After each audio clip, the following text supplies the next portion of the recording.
Okay, today I'm going to show you how to design these blow darts, or how to make these blow darts that I designed. These are primarily for target use. These are pretty heavy duty darts. They can take a beating without, falling apart or anything, so pretty reliable. But they're not the fastest or the most accurate darts, but they're pretty good. They're made from just some wire and some cotton or polyester on the end. So what you're going to need is actually some wire. This is rebar tile wire. It's really cheap. You might even be able to find some at your house. If not, this a roll of this size is $3 at Home Depot.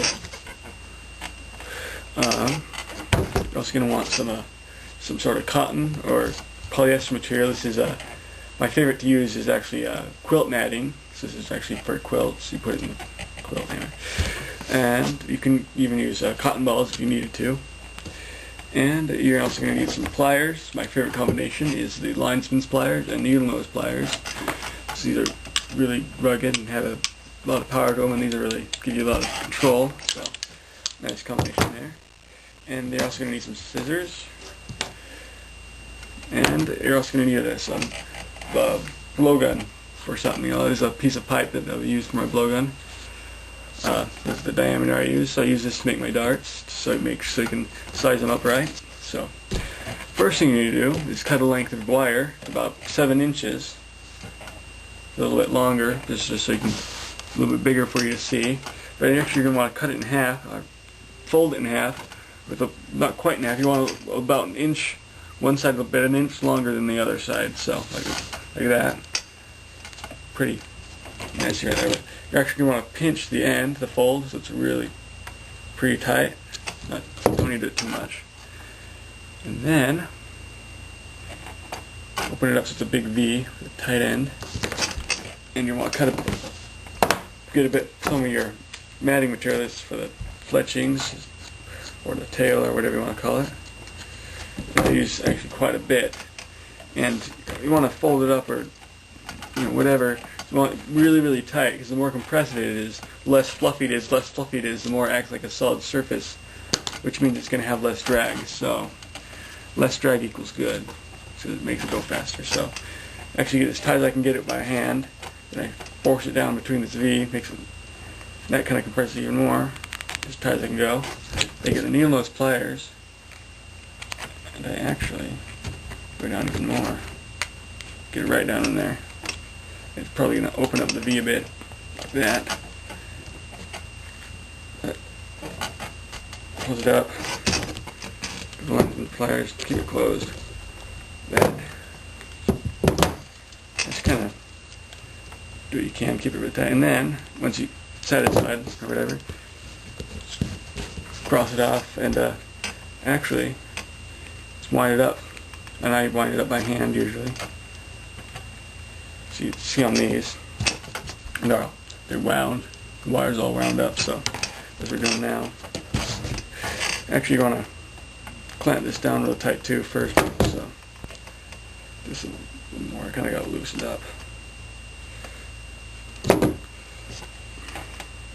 But just wind this up by hand. It's not too hard. It's really soft wire.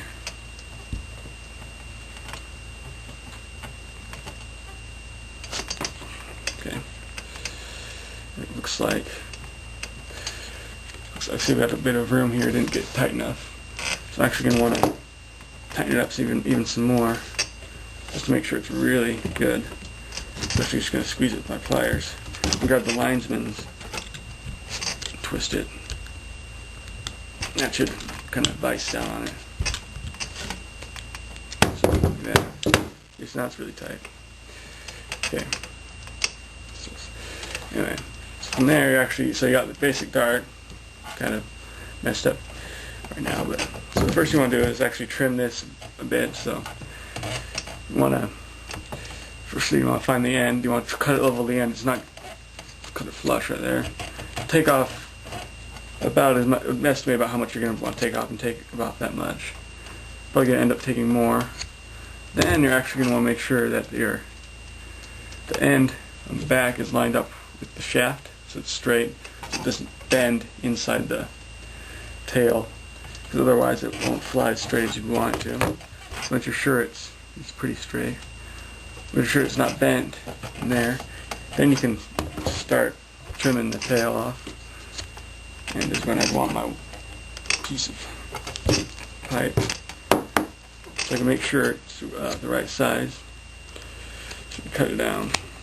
So you cut it down until it's about the right size. So right here, here's one I already made.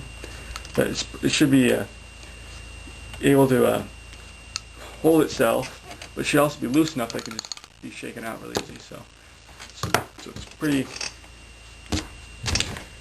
There you go. So it's snug, but it's not too tight. So once you got it, shaped the way you want it, I'm not gonna bother finishing shaping this one. But after that, some other things you have to do is line the front end tighter. See on this one, it's wound loosely here and it's tighter here, and that's actually going to make this part heavier than this part. So that way it balances out, so it's gonna fly better. So in order to do that, I actually grab it about halfway through with the lines and pliers like this, and I grab the same way with the needle nose. I just wind it up using these and just get this tight as I can get it, and you're probably gonna make it all bent up really weird, but that's okay because it's pretty easy to bend back.